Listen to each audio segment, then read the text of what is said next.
My life has been full of terrible misfortunes, most of which never happened. These timeless words by Michel de Montaigne pierce through the noise of our anxious modern lives. How often do you find yourself trapped in a cycle of worry, imagining disasters that never arrive? We are architects of our own misery, crafting elaborate tragedies in the quiet corners of our minds. Day after day, we surrender hours, sometimes years, to fears that rarely materialize. Worry is a cunning thief, slipping into our lives unnoticed, stealing the peace and joy that belong to the present moment. Consider Thomas, a man who once lived in the grip of relentless anxiety. For years, he was certain his job hung by a thread. Night after sleepless night, he lay awake, haunted by visions of unemployment, unpaid bills, and a future stripped of dignity. Yet, reality told a different story. His position was secure, his performance praised, and promotions came as steadily as the seasons. It wasn't until Thomas faced his fears, acknowledging them as hollow shadows, that his life shifted. Sleep returned, his laughter grew louder, and his days filled with a newfound lightness. When he stopped worrying, Thomas didn't just endure, he blossomed. Have you ever paused to wonder how much of your own life is dimmed by fears that may never come to pass? Worry is more than a fleeting thought. It's a snare that tightens with every anxious breath. It deceives us into believing that by dwelling on the worst, we can somehow prevent it. But here's the stark truth. Worry doesn't protect us, it paralyzes us. It drains our energy, clouds our judgment, and pulls us away from the beauty of now. Science backs this up. Chronic stress erodes our health, from straining our hearts to fraying our minds. We exhaust ourselves battling phantoms, chasing shadows that dissolve in the light of reality. Ask yourself, how long will you let this invisible burden dictate your days? Worry isn't a guardian, it's a jailer, locking you in a cell of your own making. But there's another way. Life, with all its unpredictability, is not a threat to be tamed but a gift to be unwrapped. Picture Sarah, a woman who spent decades grounded by a fear of flying. She turned down invitations to weddings, passed up dream trips, and watched opportunities slip away, all because her mind conjured images of crashing planes.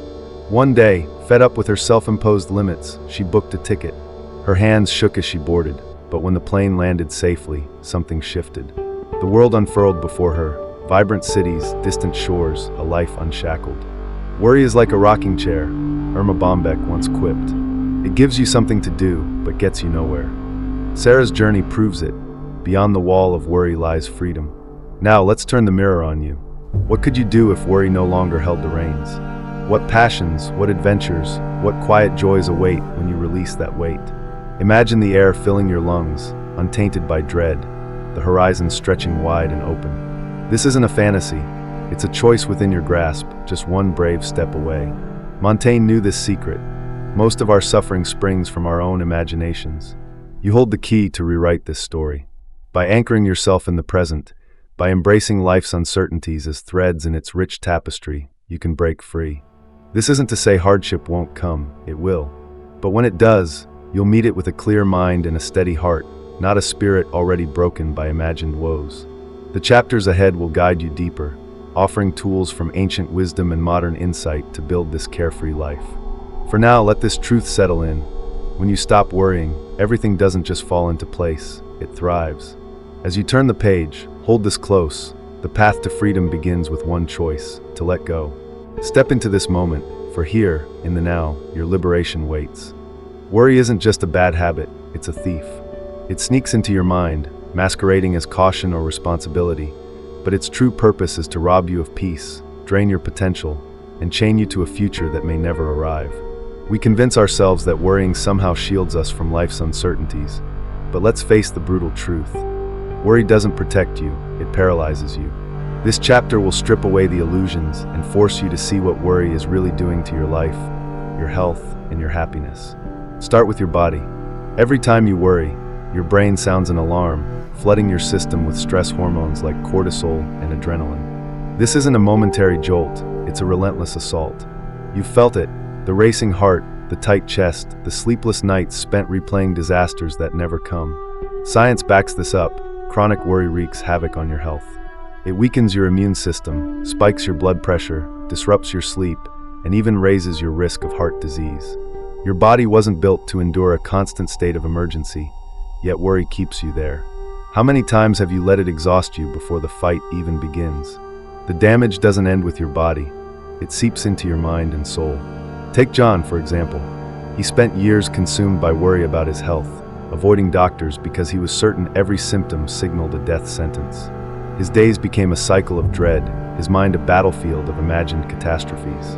By the time he sought help, it wasn't for a physical illness, but for an anxiety disorder that had stripped away his joy, his relationships, and his sense of purpose. John's story isn't rare, it's a warning. Worry doesn't just cloud your thoughts, it shrinks your life. How much of your own story has it already rewritten? Philosophers have seen through worry's deception for centuries. The Stoics, in particular, called it what it is, a self-inflicted wound. Seneca put it bluntly, "We suffer more often in imagination than in reality." Worry is a choice to torment yourself with possibilities instead of living in the present. And here's the harsh kicker: most of what you fear never happens. Research suggests that 85% of the things we worry about never come to pass. So why do you keep paying an emotional tax for problems that exist only in your head? Let's get personal. Think about the last time you worried about something that didn't happen. Maybe it was a job interview, a tough conversation, or a decision you couldn't stop second-guessing. How many hours did you lose to that mental loop? How much energy did you waste on fear? Now picture what you could have done instead. Laughed with a friend, chased a dream, or simply rested in the moment. Worry doesn't prepare you for tomorrow, it steals today. It's as useless as trying to fix a broken car with a paperclip, pointless and frustrating. We cling to worry like it's a lifeline, telling ourselves that if we stop, we'll be blindsided by life's chaos. But here's the reality: worry doesn't make you ready, it makes you weak. When you're drained from fighting shadows, you're less equipped to handle real challenges. Marcus Aurelius, the Stoic emperor, nailed it. If you are distressed by anything external, the pain is not due to the thing itself, but to your estimate of it, and this you have the power to revoke at any moment. Worry isn't your shield, it's your burden. And you can drop it. You can't worry your way to a better life. You can't control the future by fearing it. The only power you have is over this moment. How you think, how you act, how you choose to live. So here's the truth you need to face. Worry is not your master. It's a liar that promises safety, but delivers misery. The first step to freedom is seeing it for what it is, and refusing to let it rule you any longer. Peace is possible, but it starts with rejecting the thief at your door.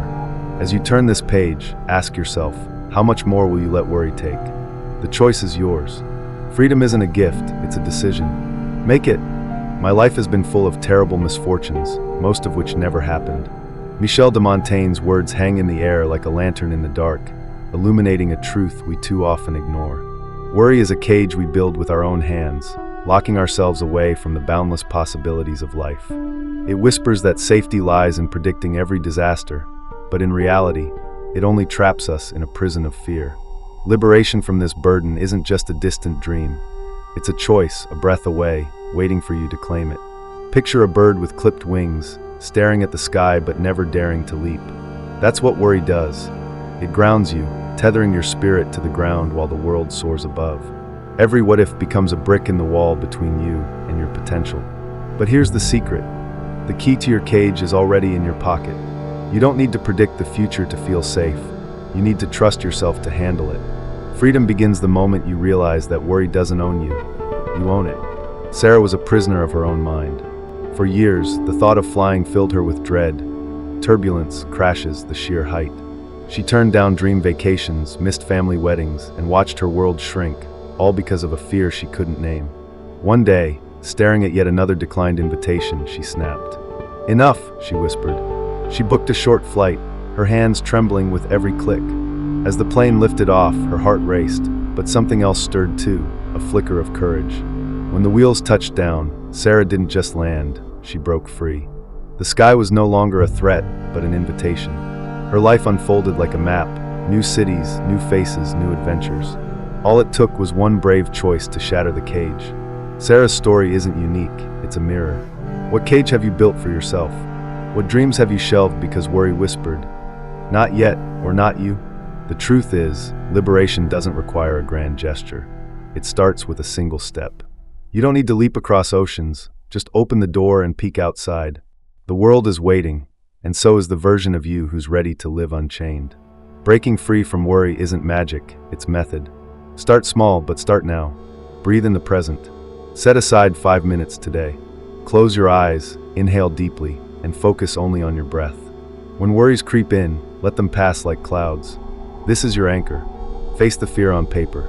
Write down one thing you've been avoiding out of worry. Next to it, list the worst-case scenario.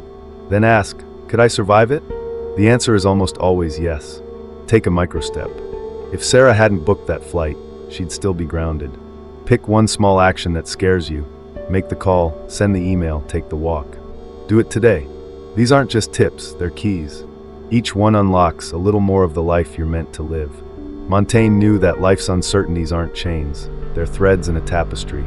He urged us to embrace the unknown, not as a foe, but as a companion. He who fears he will suffer, already suffers because he fears, he wrote. Worry is suffering in advance for a debt that may never come due. But when you let go, you don't just stop suffering, you start living. The cage is open, the sky is calling. You've spent too long letting worry write your story. Now, it's time to take back the pen. Liberation isn't a gift bestowed by fate. It's a choice you make moment by moment. So, what will you choose today? Will you stay grounded, or will you leap? The first step is yours to take. Freedom is waiting, go claim it. The cage of worry is built from the bars of what if. Each anxious thought adds another lock, trapping you in a prison of your own making. But here's the truth, you already hold the keys to your freedom. Carefreeness isn't a distant dream or a stroke of luck. It's a choice, forged through small, deliberate actions. In this chapter, you'll learn how to unlock the door and step into a life unburdened by fear. The tools are simple, but their impact is profound. It's time to take back your peace, one step at a time. Worry thrives in the chaos of an untrained mind, but you can tame it with practice. These 3 tools, meditation, journaling, and physical activity, are your keys to carefreeness. They aren't magic, but they are powerful. Use them daily, and watch your worries lose their grip. Picture your mind as a stormy sea, churning with waves of doubt and fear. Meditation is your lighthouse, guiding you to still waters. Sit in silence, even if just for 5 minutes. Close your eyes, breathe deeply, and let your thoughts crash and recede like waves on a shore. You don't need to banish them, just observe them without judgment. With each breath, the storm weakens and clarity emerges. Over time, you'll find that the waves of worry grow smaller, less frequent, and easier to navigate. Your worries are like a ball of yarn, knotted and tangled. Journaling is the act of pulling each thread, straightening the mess one line at a time. Set aside a few minutes each day to spill your fears onto the page. Don't censor yourself, let it all out. As you write, you'll see your worries for what they are, exaggerated, repetitive, and often irrational. This simple act of externalization loosens their hold, turning a jumbled mess into something manageable. Clarity is the first step to freedom. When you move your body, you shift your focus from mind to muscle. Whether it's a run, a walk, or a dance in your living room, physical activity is a release valve for pent-up anxiety. With each step, each breath, you shed the weight of worry like a bird shaking off rain. Exercise doesn't just strengthen your body, it clears your mind, grounding you in the present moment. The next time worry creeps in, lace up your shoes and move. You'll be amazed at how quickly the tension fades. Alex was drowning in worry. His startup, his dream, was teetering on the edge of failure. Every night, he stared at spreadsheets that screamed disaster, his stomach churning with dread. The fear of losing everything, his savings, his reputation, his future, kept him awake, paralyzed by indecision. Then one sleepless night, he grabbed a pen and wrote down the worst-case scenario. If I lose it all, I'll have to start over. But as he stared at those words, a realization hit. He could start over. He'd done it before. This wasn't the end, it was just a detour. That simple act of confronting his fear unshackled him. The next day, Alex walked into his office with a clear mind and pitched a bold new idea to his team. It worked. His business didn't just survive, it thrived. Alex's story isn't unique. It's a testament to the power of facing your fears head-on. When you stop running from the worst-case scenario and accept it, you strip worry of its power. What could you achieve if you did the same? Mastering your response. Epictetus, the Stoic philosopher, knew that life's uncertainties are inevitable. But he also knew where true power lies. We cannot choose our external circumstances, but we can always choose how we respond to them. Worry is a response, a choice, that serves no one. It doesn't prepare you for hardship, it weakens you before the battle begins. Carefreeness, on the other hand, is the choice to trust in your resilience. You can't control the storm, but you can learn to sail through it. Choose courage over fear, action over paralysis. Your time to act. You've listened this far because you're ready to break free from the cage of worry. So don't wait. The time for carefreeness is now, not tomorrow, not next week, now. Pick one worry that's been gnawing at you.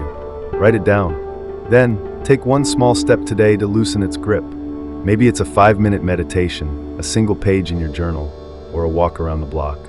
Whatever it is, do it. The first step is the hardest, but it's also the most liberating. Your future self is already thanking you. In a world obsessed with more achievements, more speed, more validation, Michel de Montaigne offers a gentle yet radical counterpoint. The greatest thing in the world is to know how to belong to oneself. Today we rush through life, chasing elusive goals and battling endless worries, mistaking motion for meaning. Contentment feels like a luxury we can't afford, and stillness seems like defeat. Yet Montaigne, the 16th century essayist, understood a truth we've lost. Real fulfillment comes not from conquering the future, but from embracing the present. This chapter invites you to pause, reflect, and rediscover peace through Montaigne's enduring philosophy. Modern life sells us a seductive lie. Happiness lies just beyond the next horizon. We're told to work harder, buy more, and outpace everyone else. Only then will we be enough. Montaigne saw through this illusion, warning, "No wind serves him who addresses his voyage to no certain port."